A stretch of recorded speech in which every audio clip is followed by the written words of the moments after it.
Welcome to Wholesale Hardknocks. This podcast was created by me and Daryll squatting up together and doing badass shit. And we want y'all to do the same. So most importantly, squat up in the comments and do deals together. And then like the video, subscribe to the channels. Yo, Daryll, take them away, big dog. It's about community building. Join the community, reach out, squat up, join the campfire, baby. Let's go. Episode 36, baby. Welcome back to Wholesale Hardknocks. Yo, we have a lot in store today. You guys seen a few weeks back, we had Jonah Corchin come on, and he talked about the investor side of how we work with agents to get deals. Today, we have a special guest to show on the flip side, right? How we work with real estate agents, how real estate agents would like to see it from their point of view. Mike, you want to introduce our guest, bro? Yes, sir. Before we do that, we have myself, the Mike Gomes, and my guy Daryll here. If these videos have been bringing y'all some value and these podcasts are bringing you some value, please like this video, subscribe to both me and Daryl's channel, hit the little bell notification. And by the way, if you're watching this and you were on the live Zoom from last, I think, what was it, Saturday or Friday? Saturday. Me and Daryll did a live Zoom last week, right?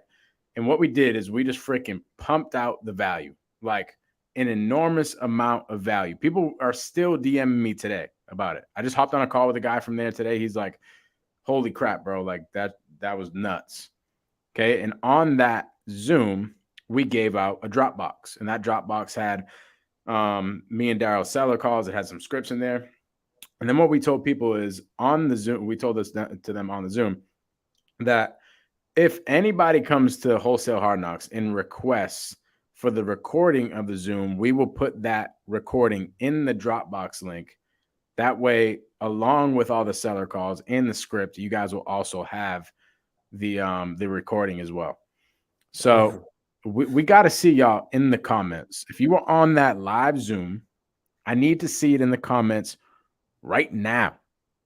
We're going to mention it a little bit later too, but I need to see it in the comments if you were on that Zoom, because we want to put that recording in the Dropbox. And then maybe, if y'all are lucky, we might end up putting that Dropbox link if you missed the Zoom.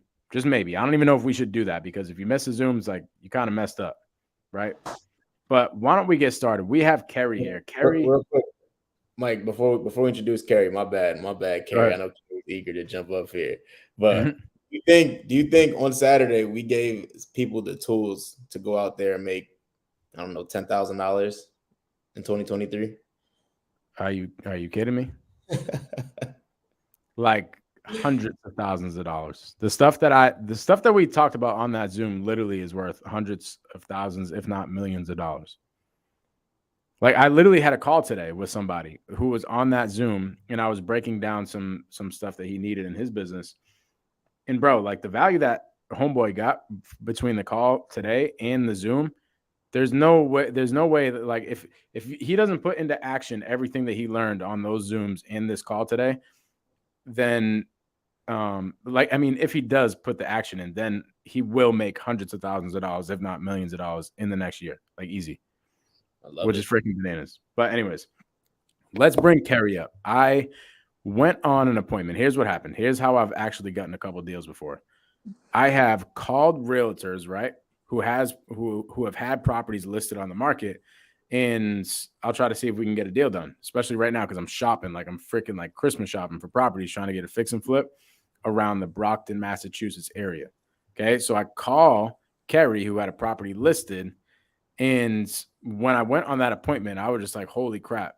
Out of all the realtors that I've ever talked to or that I've ever done deals with, Kerri really knows her stuff. And she pretty much just does deals with investors, okay? And that's where it triggered in my mind. I'm like, yo, if I was a realtor, which I'm not, but if I was a realtor, what I would do is exactly what Kerri does. So I freaking love it, and I can't wait to talk to Kerri. But without further ado, Kerri, everybody, how are you? Hi, I'm great. Thanks for having me. I really appreciate it. Thanks for joining us. Yeah, thank you so much. I'm super excited for this. What Daryll was saying earlier is we had probably about 3 episodes ago, we had Jonah Corchin. He is an investor out of Cali. We had him on here, and all he does, like for deals, is he reaches out directly to agents and just does deals with them. Like he'll either buy the deals, he'll wholesale the deals, or do whatever with the agents. And he has a really, really good business doing that. So we thought that it would be cool to bring a realtor on to see that other end of the spectrum, to be like the other end of that. Like there's two parts of that deal, right? The investor and then the agent, being the agent part. So we thought that it would be really, really cool to see what the agent part looks like. So Kerri, could you just introduce yourself and kind of give an understanding of our audience what Kerri does? You're muted. You're muted again, Kerri.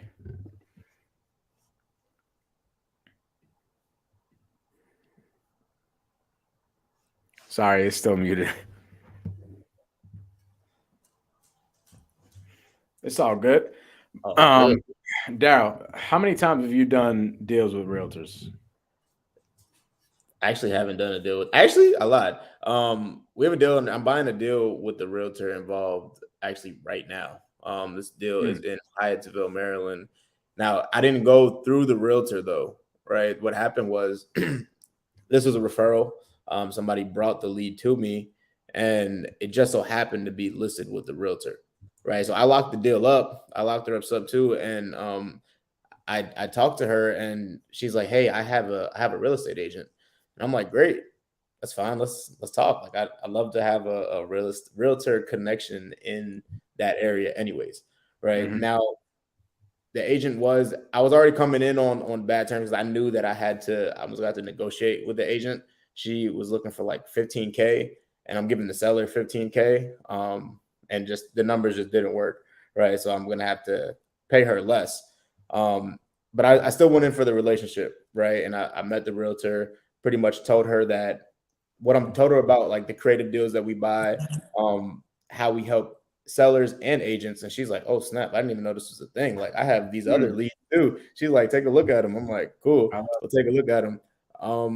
And what happened was, it was pretty cool. I got her, she was originally asking for 15K. I got her down to accept 7,000. So I got her down to 7,000. And the seller's paying the agent 3,500 of that 7,000, and I'm paying the agent 3,500. So wow. I'm paying the agent. So she's getting paid. She's happy, right? But this is my first deal with an agent. I freaking love it. So good. Everybody wins. Yeah. So two things. Vic says Christmas present. Vic obviously knows what's going on, right? You know what I'm saying? Vic, shout out to Vic. You saved the people from getting their Christmas present. Yep. So shout out to Vic, and also shout out to Kerri. Kerri is back. Sorry, guys. You're good. Let's go, Kerri. Introduce yourself. All right. So my name is Kerri. I have a background in finance. So for me, one of the things Mike and I talked about when we first met was the fact that it's all numbers to me. So everything is built on the numbers. And I think, like you're saying, you had an investor that does deals with realtors, and there's different kinds of realtors. I actually talk to other realtors, and if they come across a distressed property that they don't know what to do with, they don't know how to show it, I tell them, I have a buyer, let me show it off market. So I do stuff both on and off market. And what I basically tell everyone is, when you go to the market, you get the most exposure and most likely the highest price. So whether that's an investor reselling it or a seller, and I'm sure, as you guys have seen, a lot of sellers will say, I don't want the hassle of going to the market for whatever reason. So a lot of realtors don't know what to do with that. And that's kind of where I'm different than other realtors. Like, I work mostly with investors, sometimes with sellers, and it's all about relationships. So if I find someone a property, I don't charge them $13,000 like you said. I charge them a small finder's fee on the front end and have them sign a contract with me that they're going to list it on the back end. And that's where I make my money. Awesome. Yeah. And one of the fun things that I like doing is, especially with newer investors, kind of, if they let me, it's not always, but they let me walk through a house with them and talk about what makes sense. Like, I had one investor who did a 3-bed, 1-bath house. And when we were talking about the renovation she had done, there was a room right off the back of the kitchen that she should have made a half bath. And she didn't. She ripped out the whole room. And the conversation we had, post-mortem, after it was on the market and under agreement was what makes sense. And it would have made more sense to add a half bath. You would have added a lot of value there for not a lot of money, considering that there was already a wet wall there. Holy crap. That is crazy. Like, if you guys are listening to this and you don't have somebody like Kerri on your team, I would immediately go find somebody like Kerri in your market, because think about this, right? If you're even a wholesaler, right? Holy crap, you bring so much value to a wholesaler and somebody looking to buy a house. A wholesaler, right? Obviously, you're going to help them maybe find a buyer for one, or maybe just give them an idea of, what a buyer would potentially do to the property to up the value of it, so that they know what to go tell to the seller in order to lock it up at the right price. And maybe you guys do a deal together or something like that. But also on the buyer's end, if you end up walking the property with the buyer, with the actual investor, you might see something that the buyer might not see. Like, hey, bro, you can actually do this deal because you can add another bedroom here or add another bathroom here. And they might have not seen that.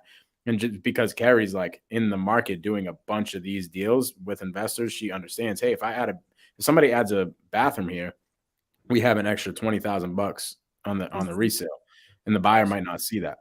Yeah. So that's so good. I freaking love it. Could you give an understanding of how you went from finance to the realtor world? Sure. So I have a degree in finance. I worked on Wall Street with investing, and sold stocks, bonds, the whole nine. And then I had kids and I went back to bartending. And so for me, real estate is truly the marriage of those two careers. Like, I loved bartending, but when you have kids at home, you can only do it for so long before the kids need to get up and go to school and things like that. So the social aspect is really what I get from bartending. And then for me, it's all about numbers and being organized and follow up and paperwork and making sure that everything is covered. Like, did I miss something? I'm going to a property.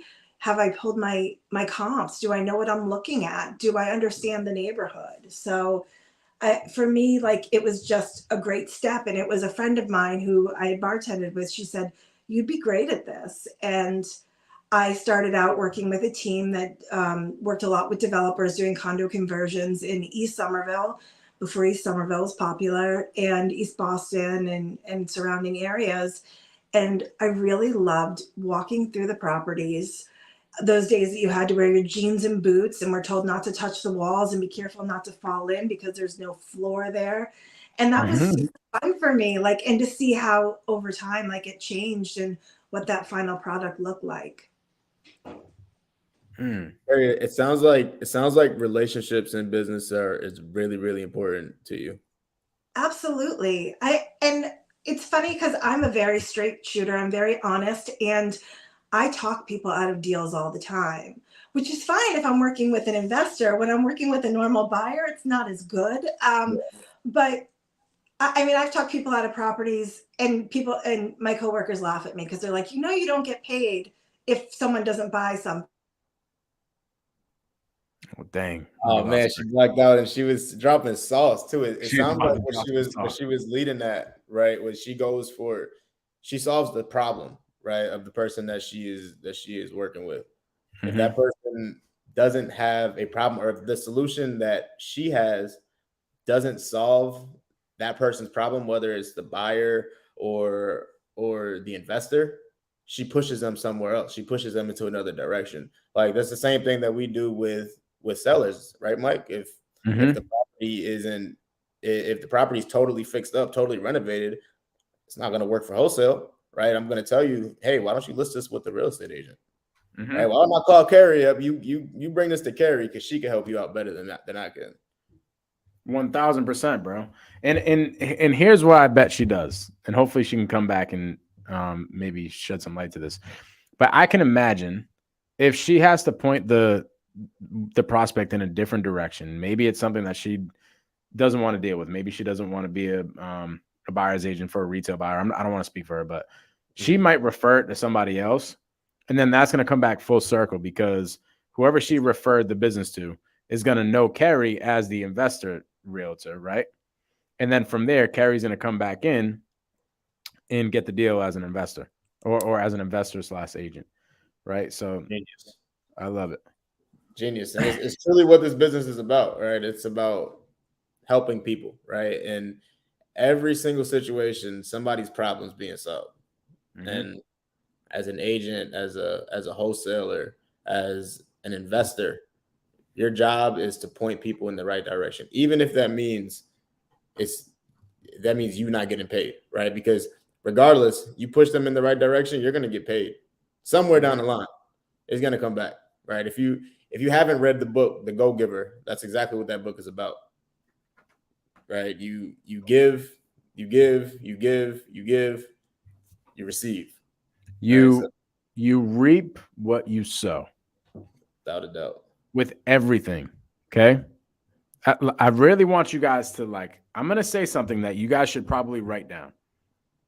So when I say you reap what you sow, what does that mean? Daryll, in your mind, when I say you reap what you sow, what does that mean? Just very brief. You get what you give. Now, a lot of people will think about it as the good things, right? Oh, I give away money. I'm going to receive money. I give away free education or something. I'm going to get something in return, right? I'm going to give something of good and it's going to come back. Okay. That happens with bad stuff as well. For sure. So if you are always telling little white lies, or you're always trying to get over on people, or you're doing these just little things, not like super bad, like messing people over or something, but let's say for example, let's say you work a 9-to-5 job and you're just doing things to get by, and you know that you're just doing things to get by, or you're always late or something like that. Okay. And then you want to go into the entrepreneurship world and be an entrepreneur. Most likely what's going to happen is you're going to end up with an employee that was doing the same things that you were doing to the business that you were working for. So literally, all in all, you reap what you sow. Whatever you put out into the universe is going to come back some sort of way. Bro, it's so crazy. I was just watching a Grant Cardone episode. At Grant Cardone, I have Grant Cardone University, and my team, we go through Cardone University in the mornings. We watch some of the videos some days, and we go through some things. And he's going through the 10 reasons closers do not succeed. Right. Okay. And one of them was exactly what we're just talking about. It's kind of on the same lines, right? You reap what you sow. So he was saying for objections, right? For instance, let's just say for objections. If you constantly are at the store, right? Say you're at the store shopping, and you constantly say like, "Hey, I got to think about it. I got to think about it. I got to think about it." And next thing you know, you're on the phone with sellers, and the objection that keeps coming up is, "I got to think about it. I got to think about it." That's because you're putting that into the universe. You're putting that energy into the universe, right? So half of the objections that you get on the phones come from the objections that you put out yourself in real life, like the things that you're holding yourself back on in real life.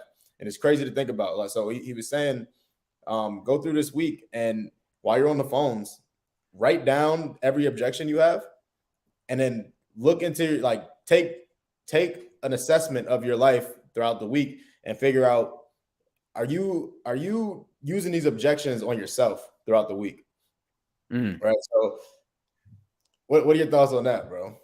That is fire. That is really, really fire. Yeah. I am the most sold person ever. If you put me into any freaking store and a salesperson comes up, I'm getting sold. Yeah. Like you could sell me on freaking anything. I walk into the store and I have to buy something. If a salesperson comes up, I'm screwed. That's it. But that also makes me a really good seller. I mean, a really good salesperson, because now in my mind, I'm like, dude, why wouldn't you just buy this thing? They got to be really good salespeople. And that energy comes off. Dude, to be honest, in my world, they really don't. No. Like, I will get sold so easily. I walk into the store. It almost happened to me while I was Christmas shopping. I only needed one thing from the store, Tiffany's, right? And they didn't have it. And dude, I got sucked in to almost buying a whole freaking expensive ass necklace that I did not go there for. I was not going there for that. Like, hell no. And I was walking into the store just for a specific thing. And then she starts playing in the season. I'm like, I'm being sold. I'm falling. And I was like, yo, Mike, you have a plan. You have to do something. Anyways, my point is I get sold super easily, which probably results into me being a badass salesperson. You reap what you sow. So man. Good. Kerri is back. Let's go. Kerri. I'm on my laptop now, so we shouldn't have any issues. Sorry, guys. Oh, okay. I feel like I'm the worst guest you probably ever had. Not at all. You know why? Because me and Mike, we badasses and we just make shit happen regardless. So it was like we just kept it going. You know what I'm saying? Now we back. Now we're back dropping some more value. Yeah. We're back. Yeah. So I mean, one of the things I was talking about is relationships and the fact that I talk people out of properties. And sometimes, like Mike and I had this conversation, if you have people that are wholesaling from out of state, they don't actually get boots on the property. They don't know what's behind it or what the pictures didn't show. And so, you know, I've had wholesalers approach me and say, here's a property, and I'll tell them, hey, I've already seen that property. And they'll say, what's wrong with it? Sometimes the answer is everything. You know, like it's on the back part of a lot. It doesn't have parking, like, or the parking isn't right, is, you know, so definitely. And I've talked people out of other properties where I've said to them, you know, look at the archways in this house, like they're crooked.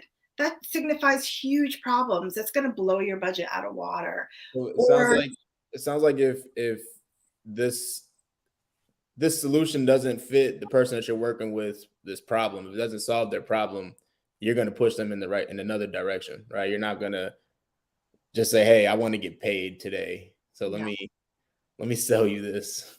Yeah. Because investors, the whole idea is for them to grow and do more and more deals. And if I have an investor that trusts me and knows how hard I work for them, then they're going to trust me for all those deals, not just the one. Yep. So, yeah. That is so good. I really love how you do deals like just with investors, pretty much. You probably do other deals too, like listings and stuff like that too for regular sellers, or I do some listings, yeah. But mostly my business is investors. I love it. So on the topic of relationships, I love the fact that it's with investors is because it's repetitive business, right? Mm-hmm. So that's something that you have to hold on to tight.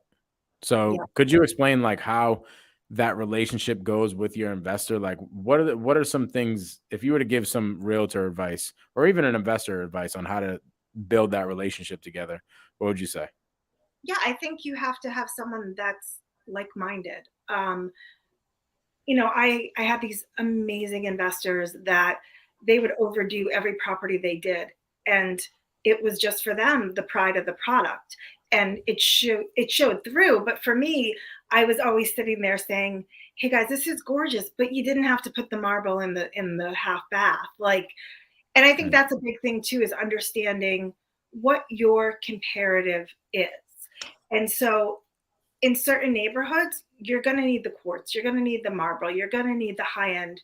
But in other neighborhoods or in other towns, you can get away with the granite. And it doesn't have to be the expensive granite, because as long as it looks pretty, people aren't going to care.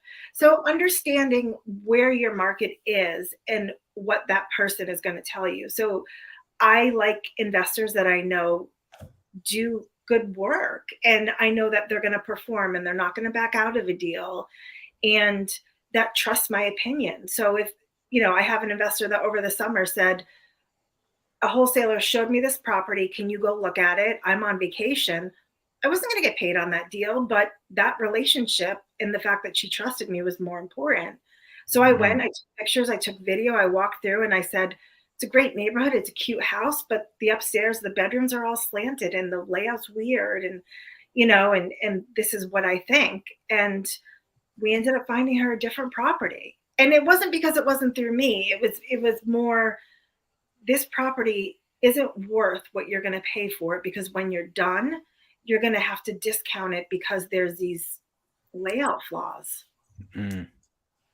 That's Kerri, how do we bridge the gap? How do we get more realtors like you? Well, that's a serious question, right? Because like I was in a Uber the other day, and I was talking to this guy. He's the Uber driver, and he said that he's a real estate agent.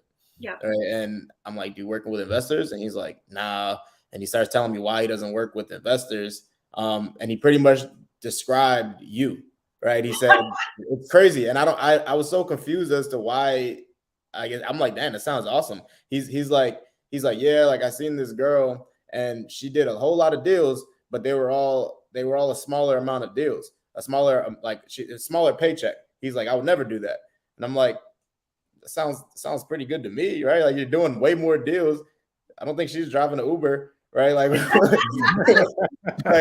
I was pretty confused, right? And I'm trying to talk to him, and I'm like, man, like I would love to speak to your brokerage and just like tell people how I can help, because there's so many people out here who need our help, right? I feel like if we work together and we join forces, then we can solve a lot more problems. How do you think? Like, what do you think we can do? I think it's such a niche. I mean, and the truth is I don't do high-end houses. I have an investor that did a $3.5 million house in Weston. And I said, listen, when you do your other deal, your duplex someplace else, I'll help you with that. But I don't do high end. It's just not what I do. Right. I don't know. I don't know if it's that people don't understand the investor world, or if they just, like your Uber driver, they want to make 20,000 to 40,000 on every deal. And it's just not, for me, it's just not feasible. Like I'd rather have a relationship and have smaller amounts coming in and know over the long term that I don't have to go out and find a new buyer or seller every month, every week. I love that. You said something really important. You said niche, right? And that might have went over people's heads really quick. Because think about it, Kerri, she does do some listings for regular sellers and stuff like that, but she triples down on the investment world. Not only just the investment world, but like a specific type of investment in the investment world, which is pretty cool. Because if you went on an appointment like this one that you're talking about, and there's a high end type of resale, you're just like, hey, this probably isn't for me. On something like that, would you refer it to somebody else? Absolutely. I Absolutely. love it. And then in that event, we were just talking before when the camera went, we are talking about you reap what you sow, right? Like whatever you put out into the world, it's going to come back in some sort of fashion. So I was talking about, hey, Kerri probably goes on to appointments, because we were talking about how you most likely are just trying to problem solve on these appointments. And you go on these appointments and you're like, hey, I'm not a good fit here, but I do know somebody that's a good fit. And then you refer to somebody else. And then that somebody, once they know your niche, is probably going to send you over that lead. Right. Absolutely. And it's just going to come full circle. So could you touch on like your relationships with other realtors in the game that might not be in your niche? Sure. One of my good friends works at a commercial. She works for Coldwell Banker in the commercial division. I don't do anything in commercial. I don't understand it. It's not what I do. Is it something I'll do eventually over time? Possibly. But yeah. So, and then I have other friends that work exclusively in Boston or the greater Boston area. And I prefer not to go into Boston if I don't have to. I will sell properties in Boston. It's just, I don't want to. I mean, and I think I had mentioned this. So I live in Metro West and my office is on the South Shore. So everyone thinks I live in Worcester County. So I'm always in Worcester County by default. So, and you kind of meet people along the way. Like I don't want to do any rentals. I don't have time for them. I just, it's not something that I enjoy doing. So I have other realtors that do mostly rentals. And I have a junior on my team that is a buyer's agent. So if I'm at an open house for an investor, and a buyer comes through, I recommend them to my junior who's a buyer's agent. And the truth is my buyer's agent is much better than I am at being an agent for those people. Like when I put a buyer under agreement, I panicked one time and called her and said, this is what we offered. Like, am I crazy? And she was the one that was like, no, this is what the market is. And even though I'm on the other side and I'm a listing agent, when it's your buyer who's going to live there and it's a different thing, for me, it's nerve-wracking. Yeah, 100%. Yeah. I get it. You were saying something about when you switched over from bartending to going into the condo conversions. Before that, you were doing financing. So like when you went into the condo conversions, how did you like start generating leads and how did you start creating opportunities for yourself in the condo conversion space? Sure. So I was on a team. So those teams already had existing relationships with these developers. And we did a lot, which I don't think you've seen because of the craziness of the market, but we did a lot of broker outreach. So agent to agent, we had construction tours so that you could, that's my daughter. She's amazing. I love that. She actually, she opens lock boxes for me. She kind of asks for a co-broke sometimes, you know. I'm teaching. Yes, I love. Can we get her on the team? Yeah, right. Want to say hi and then go? Say hi. Okay. Hey, what's your name? Go ahead. Faye. Faye? Yep. And I love that name. She comes to workhouses with me, right? I love it. She asks me sometimes if this house is going to smell bad or if anyone lives there. Usually they don't. I tell her the best ones smell bad. That's right. That's right. It smells like opportunity, right? I love that. Yeah. Yeah. So that's how I kind of, you know, we did a lot of, like I said, agent to agent outreach. And honestly, that's how we sold them. Like, because I might not have the buyer because I'm dealing with the developer, but someone else does. And that's why I think relationships are so important. I love it. I love that you said that you started on a team because me and Daryll will give this advice all the time. People come to us asking us for a lot of different advice on how to start wholesaling, where to get started in real estate, and da. Now, in my opinion, it all depends on your personality, like where you should start taking action. But a lot of the times, the advice that me and Daryll give to people is, hey, you should go start on a team. Daryll actually started on a team when he first started wholesaling. The reason being is because you get so much value from being on that team. You understand how they operate. You only have to focus on a certain skill and you get really good at that skill. Then you can go bring it out on your own and start doing the thing on your own. So could you touch on like some advice that you would give on somebody just starting out on a team and how to be a good team member and how that can lead into doing your own thing at some point? Absolutely. Even now, my broker is an investor. And when I first joined his brokerage, he would bring me out to these houses. Like the first house that I ever went in that was a distressed property, the floors were like rubber. And he said to me, not all our properties are this bad, I promise. But, you know, having someone who's in the business in the day-to-day, he kind of keeps me in check. And if I have an investor that's done a project and it's ready to go and I'm not seeing, you know, I'm not getting the traction, I'm not getting people through, I'll even ask him, like, what's your opinion? What do you think? Or on pricing, if I'm kind of stuck, like I can go to him and talk to him about it. And I think it's always important to have someone that's 2 steps ahead of you.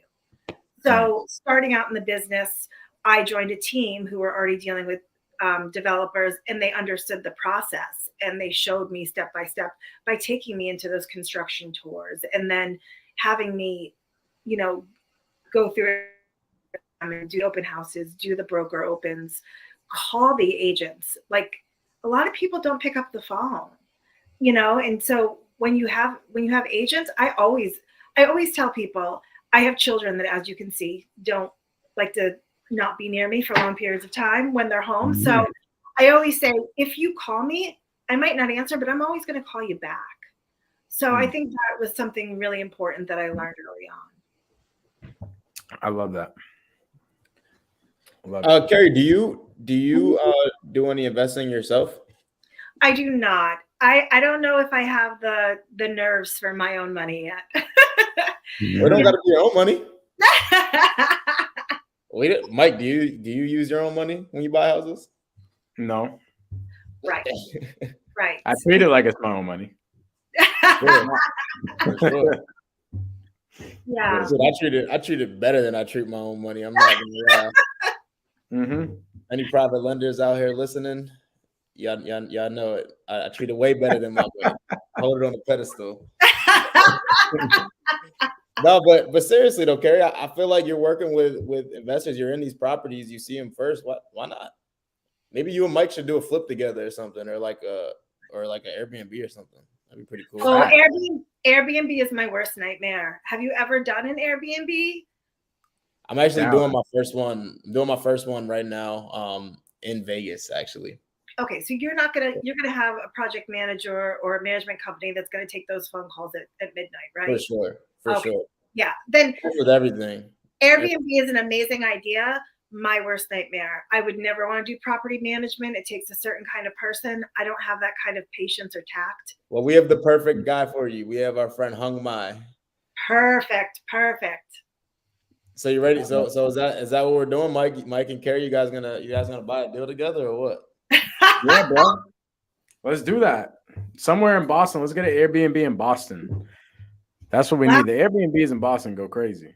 We'll just have to check the bylaws and to make sure that we can actually do that, right?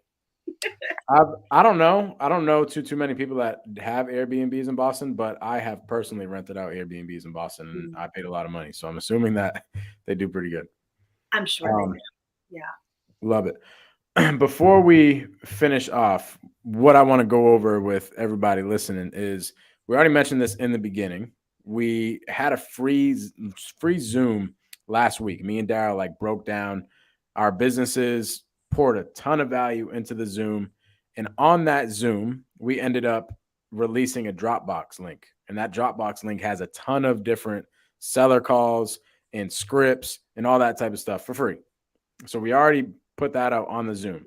Okay. And then on the Zoom, we said, hey, if people come into Wholesale Hardknocks from that Zoom and they ask for the Dropbox link with the recording, because we didn't put the recording in there, but if they ask for the Dropbox link with the recording, then we will put the recording in here on Wednesday.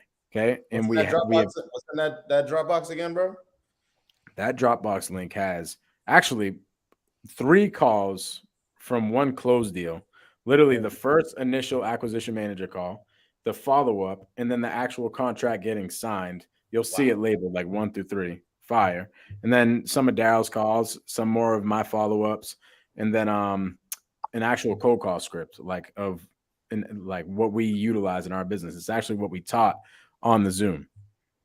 So you'll be able to go back into that Zoom. And my guy Cash Money Mike was on that Zoom. Like, dude, that Zoom was freaking fire. And we're charging how much for this? Like $5,000, right? Yo, he don't listen to me. I'm trying to get him. I'm like, yo, bro, we need to charge for this. We need to make some money off of this. And he's like, nah, bro, let's give it away. Let's just give all the sauce away. Let's give it away. So I'm going to need some comments if y'all want that Dropbox link with the recording. Okay. Or else we ain't giving it out. Vic already was like, yes, Christmas present. Nicholas knows what's up. Missed it last week. Cool part is me and Daryll got off that Zoom and we're like, holy crap, what did we just do? Like, we're gonna have to keep doing this. Yeah. So we're literally gonna keep on doing the Zoom, probably once a month. We're gonna give you all the details. Obviously, in order for y'all to get the notifications, everything, to know about it, you're gonna have to be watching Wholesale Hardknocks and follow me and Daryll on Instagram. But anyways, back to Kerri.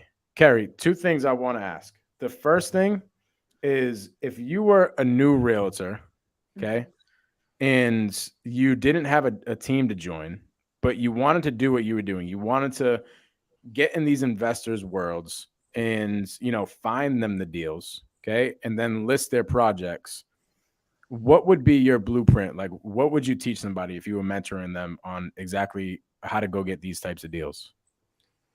I would start with Facebook. There's so many Facebook groups out there, people looking for properties, people buying properties, and also like look around and see what they're doing. Like, you can click into somebody. If someone writes a comment like, hey, I'm looking for deals in Brockton, you can click in and see, and if they've done deals, I'm sure they're going to have the projects there. Reach out to them, DM them, ask them if they want to meet for coffee. I mean, I did a lot of that in the beginning. Just would reach out to people.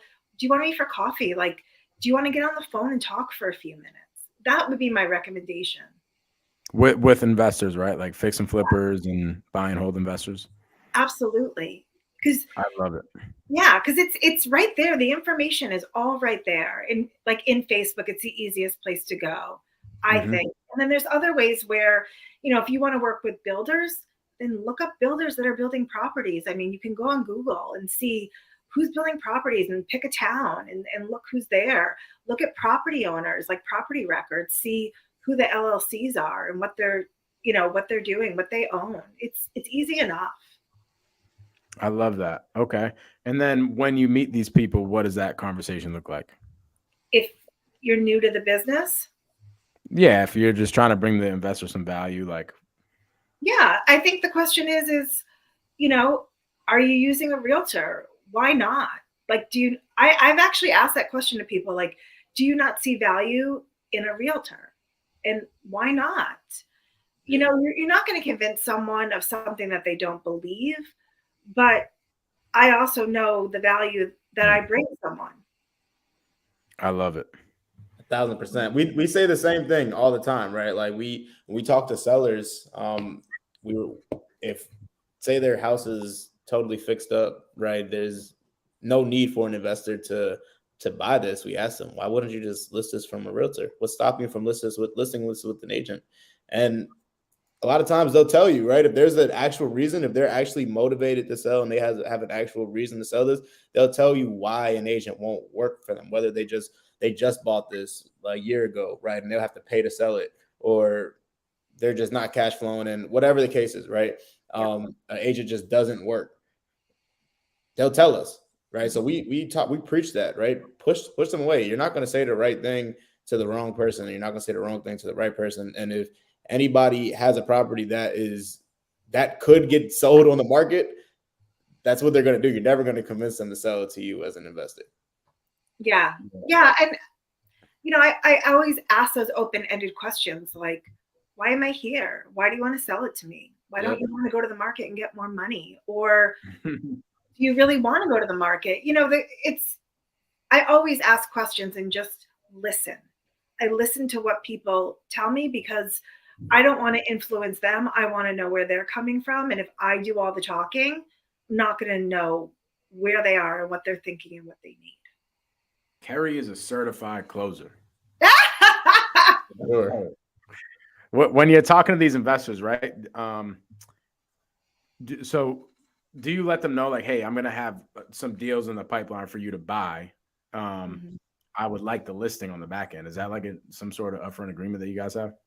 Oh yeah, I always tell people if I bring you a property, when I send you the offer and put the offer together in writing, you're signing a contract with me that you're going to relist it. I love that. I don't leave anything up to chance, because you know what? If I'm not going to advocate and negotiate for myself, am I going to advocate and negotiate for you? Probably not. That is really good. I love that. So when you're talking to the investor, though, like when you're first meeting somebody and you're first trying to build that relationship, are you letting them know, like, hey, I have this, like, a bunch of deals here and I don't know what to do with them, and I want to give them to people like you? Or like, is that the kind of conversation that you're having? Or yeah, a lot of times I tell people, listen, I get properties like this all the time. Sometimes they're from other investors, sometimes they're direct from seller. I can add you and let me know what you're thinking. Let me know what you're buying. Let me know where you're working. Some people only want to work in a small area. Some people are only looking for single family. Some people, only want to be able to do new builds. So just asking them, and then I put everything in my CRM. And then when a deal gets presented to me by a wholesaler or an investor or a seller or wherever it might be coming from, I then go to my CRM and just, if it's from a wholesaler or an investor, to be honest with you, I don't always vet it first. I just send it out and say, hey, this was just sent to me. This is what I know. And I'll ask the questions like, is there wiggle room? Like, what documents do you have in hand? What's the closing? All those kinds of questions to get a better idea. But I don't actually go back and run the numbers until I know I have at least one person that says to me, I need more information. And if one person says that, then I go and run the numbers. I'll get a walkthrough so I can take my own video, my own photos, and actually do the repair list myself. Because as you know, they can tell you, oh, it only needs $20,000. Well, it needs $20,000 in a new septic. So where's that budget actually going? So Yeah. I love that. Cool. Kerri, what would you say the best way for wholesalers and agents to work together and do deals together? Like if I was, because I'm a wholesaler myself, right? So how would you say for me to like reach out to you? Say I was new, right? And have a deal. Like what would you say the best way to reach out to you and lead with value to build that relationship is? Sure. So I am more than open to wholesalers coming to me directly. Show me the property first. That's how you add value to me, is show me the property first. I'll tell you if I know anyone that can do it, if it's going to make sense for me or the investors I know. And I'm also, on the flip side, willing to go to that property with you and tell you my opinion. You know, like we said before, there's some things that when you're new to the business, you don't necessarily know. And, you know, you're not looking for the junction boxes. You're not, you know, asking the right questions like, oh, it's private water. Has the house been occupied in 10 years? What does that mean for the well? Like, there's a lot of things that you don't think about, especially if you're not from the area or you're new. So having someone that's knowledgeable be able just to ask those questions and then have that person start thinking about those answers and you know, but for me, the value add for me is show it to me first. Show it to me first so I can show it to my investors first. I love that. Cool. I love it. What I was going to ask before Dow asked that was when it sounds like there's two parts to like be successful as a realtor with investors, right? One, actually building the relationship with the investor, but two, finding the deal. And I know you said you get deals sent to you from investors and stuff like that, but if you were to give somebody the blueprint on the second part, finding the deals, what would you tell them? Consistency. Just follow up. That person that you spoke to 5 years ago that you spent 45 minutes with, that was like, you wanted to do anything but be on that phone call, follow up with them. Check in. Like, I literally had a seller tell me the other day, I might sell it to my neighbor, which, you know, we always hear. I might sell it to my neighbor, but every time. But you've been following up with me. You've been following up. You've been the most persistent, the most consistent. And I don't do it in your face. Like, I do it very much like, hey, how's it going? You know, what's going on? What are you thinking? Just follow up. That's that would be, you know, if you're going to drive by and write down or, you know, use your app to put distressed properties and then look up who owns them, keep following up with them, because at some point they're going to sell. And I love that. Think of you. That's so good. Follow up. Literally all the deals that we do are like 3 months plus worth of follow-ups. All we do is direct to seller marketing, right? We go directly to the seller, ask them if they're interested in selling. And every single deal that we get is pretty much somewhere between like 3 to 9 month follow-ups, every single one. So we keep following up. So a lot of people, I was on a call with somebody today and they were like, hey, I just want to set up appointments for my acquisition manager so that he can just close them that day. I'm like, dude, it doesn't work that way. Like I had a wholesaler send me a lead and he was like, hey bro, can you get on the phone with this lead? I'm like, sure. I call it. Sounds super promising. But now we're coming up on week 3 of following up of the contract stuff getting signed. Now, not a lot of the times you get the contract signed right then. Like we've had like probably 5 conversations up to this point in order to finally get a contract signed probably by Friday. And that's just something that was like super hot, ready in the oven. Usually they're not like that. Usually it's all these boom, boom, boom. You're following up for months. So I love it. And then another thing I liked that you said is how you follow up. Like a lot of people will follow up in a sense where it's like not really genuine. And the prospect understands like, okay, dude, I just know you only care about me. You only care about me selling the house to you or whatever the case is, right? So could you just touch on before we finish up exactly what your follow-up looks like? How do you go into those conversations? Sure. I mean, a lot of times I remember what they told me. So if someone told me, hey, I'm vegan, and I follow up with them right after Thanksgiving, hey, how was your Thanksgiving? I grew up, but you're vegan. So what did you make for dinner? And then, all right, so now, and then we segue into it. Like, it's not just, Have a like, reason for the follow-up. yeah. Or like I had a seller who told me that her daughter's moving out and that she couldn't talk to me because it was just so stressful because her daughter's moving out. So I called her and said, hey, is she all moved out now? Like, does it change where you're going to be? Or, I'll call someone and say, when we spoke 6 months ago, and I've talked to them before, like, when we first started talking, you told me you wanted to be with your daughter in Florida by the winter. It's cold out. What are you going to do? Like having those meaningful conversations and listening and knowing what their pain points are, knowing what their motivation is, and some people, they just want to talk. So having someone that can talk back to them, I think it makes the difference between being totally salesy. Like, I'm not a salesy person. Yeah. So I love that. We actually do something really similar. If you guys are watching, you guys should probably write this down. Okay. What we'll do for our follow-ups, we will never set, like, in our follow-ups, we'll have tasks, right? So every salesperson that's on our team logs into their CRM every day and has tasks. And if they have a task attached to a lead, that lead has some sort of follow-up, like some sort of reason for a follow-up. Okay. And the only way that a lead gets a task is if there's something to follow up with. And we make it a point that every lead in the system that is in a certain category has to have a task attached to it. So with that being said, when one of our lead managers, like somebody that's in our system following up all the time, gets off or that is about to get off the phone with a seller, we make it mandatory that they find something to follow up with. Just like you said, like, hey, the next conversation has to be about the sister moving out or the daughter moving out, right? Like, open up that conversation with a specific type of thing to follow up with. And if you can't extract something like that, then it's probably not that motivated of a lead.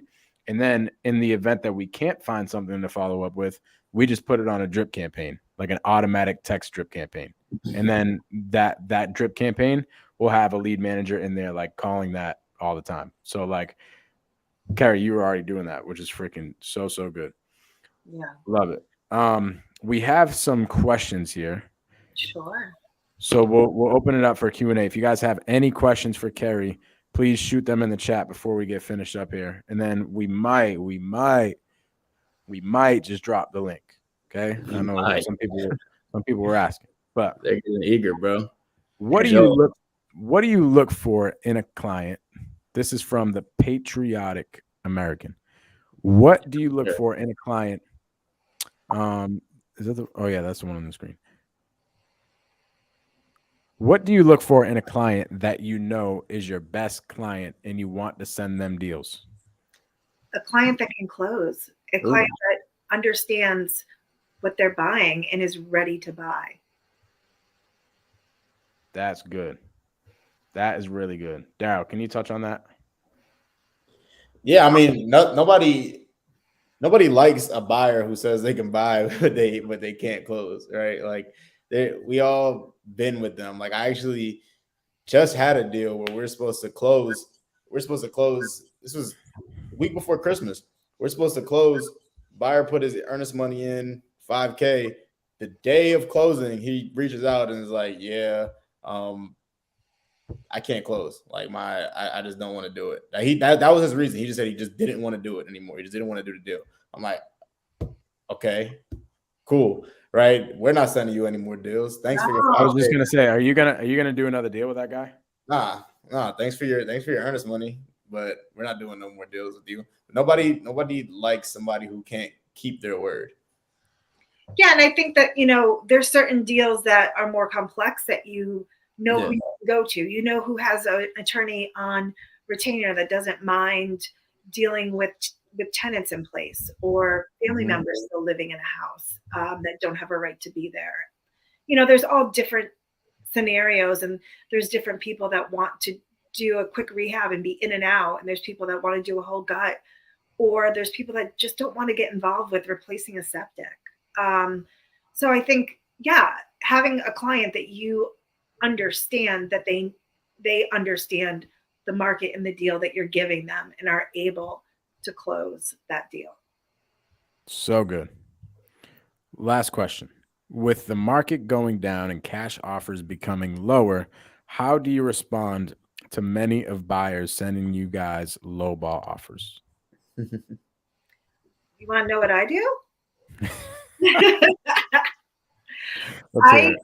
I have all my sellers and my investors sign things, and I just tell them, if we come up with a number that makes sense, and a lot of times I just say, the seller has given me the ability to politely decline any offer that's below asking. If you'd like to submit a highest and best, please let me know. Oh, that's really good. I love that. Last question from Vic. Vic asks, what is your biggest pet peeve when working with wholesalers? How would you suggest a wholesaler to approach an agent in a new market? That's I don't know about you guys, but my biggest pet peeve is when a wholesaler tries to convince me that their numbers are correct and my numbers are wrong. You might have to repeat that. Oh, man. So my biggest pet peeve is when a wholesaler tries to convince me that their numbers, their comps are correct and mine are incorrect. Rule number one of not only selling, but this is like just a life hack in general. Never tell somebody that they're wrong. Like that's how you immediately put up a wall. Okay. Like even when I'm talking to sellers, you know how many times I talk to sellers every single day? I talk to a seller and they want, way much more than their property is worth. Mm-hmm. I don't tell them, no, your property is not worth that. Why? Because that puts up a wall. So like same thing when you're talking with agents, or same thing when you're talking with a business partner or anybody that you want. Shit, like your relationship, your girlfriend, your boyfriend, your wife, your husband. Like, how does that conversation go when you tell your husband or your wife or something that they're wrong? I'll tell you, it doesn't go good for me. So rule number one of selling and life in general, stop telling people that they're wrong. Love it. Kerri, you are awesome. Thank you so much for coming on here. This was great. Thanks for having me, guys. This has been fun. For sure. We'll have to get you again. And this is Faye. Faye. She's one of my junior brokers, broker in training. Hey, are you going to be in real estate at some point? She goes, what do you think? What do you think of my workhouses, like the one we went to yesterday? What do you think of them? That's what she thinks. She's like, I don't know. That place is kind of good. That house didn't have heat, and it was really cold out. I love it. Yeah. Love it, guys. So what I'm gonna do here, Daryll, can you kind of take them away with what we got coming up and all that type of stuff? And I'm gonna do the people a favor, and I'm gonna drop them the link. Yeah, so I know what I have coming up. Well, you guys may have seen I'm just dropping a new YouTube video every single day for the next 60 days. I'm sorry. I'll be dropping a new YouTube video, just dropping just as much sauce, giving away all the secrets that I wish that I knew when I was first starting. So I'm super excited about that. Just recorded some more videos today, and we have just a bunch to drop. I'm super excited. Mike, what do you have cooking up for the people? We have some fun things coming up with Wholesale Hardknocks. Look at all these kids here. I love it. I'm getting baby fever. Daryll, it's almost time that we need to get some babies, bro. No homo. Bro. Yeah, but then you have to use your money for kids rather than real estate. Right. True. Well, we don't use our money for real estate anyways. I keep saying that, and you're right. That's the best way to invest is not with your own money. For sure. Exactly. I love it. As far as what we got going on for Wholesale Hardknocks, we got a lot coming up. We're gonna, like, coming up on the new year, we're going with a new type of structure. We'll probably do about maybe 1, maybe 2 guest speakers a month. And then me and Daryl, the rest of the episodes are just going to pour value into you guys. It's going to be freaking awesome. We're going to do more free Zooms. So you guys should be excited for that. What we're going to do for this link actually is a couple different things. You got to go to my channel and Daryl's channel, subscribe to the channel, and then you got to shoot me a DM on Instagram at the Mike Gomes. Either shoot me a DM or shoot Daryl a DM on Instagram in order to get that link. And we're going to put that, we're going to put the recording in that link too. So if you guys want that link, two things. We don't ask for much. We don't need any money or anything like that. We just ask for a subscribe on both of our YouTube pages and then to shoot us a DM on Instagram for the link, and we'll send you over that link in the DMs. Okay. And then we're going to put that recording in the Dropbox as well. So there's like freaking 7 or 8 calls in there, a whole entire closed call, a cold call script. There's going to be the whole recording. Cash Money Mike was in there talking about seller finance. Me and Daryl pulled back the curtains on both of our business and showed you guys everything that goes on in our business day to day. There was a Q&A. There was breakthroughs in there. It was freaking great. The whole recording is there. It was like 2.5 hours long. So you guys are going to want that. So subscribe to both of our channels and then shoot us a DM if you want that link. But we are out, everybody. Daryl, anything else you want to add? Nah, bro. Just thank you everybody who's been tuning in with us. It's episode 36, the 36 straight weeks. This is actually the last episode of the year. So oh dang, bro. Yeah, it's crazy to think about, man. This is the last episode of the year. Super, super grateful for everybody who tunes in every single week. We really have a great audience, and I'm just super grateful. Super grateful for everybody who just tunes in and just shows love every week. So shout out to y'all for making this fun, coming in, and just remember to just build relationships. We talking about it today. Build relationships in the chat, squad up with each other, and do deals, baby. We'll see y'all next week. See y'all in 2023, man. Let's go. Kerri, do you have any last words? If you guys are looking for me, you can find me on Facebook. My last name is Mulvey, Mulvey. I'm on Instagram, and I have a Facebook group, New England Deal Makers. So come see me and don't have kids. Okay. We're having kids. Okay. So 2 things. Yes. The actual Facebook page itself, and then the actual Facebook group. Right? Can you say them one more time? Sure. So the Facebook group is New England Deal Makers. New England Deal Makers. And my last name is Mulvey, Mulvey. My first name is Kerri. I'm on Instagram, Kerri Mulvey Real Estate. And then also on Facebook, just my name. I love it. Kerri, you are awesome. Thanks, Mike. I really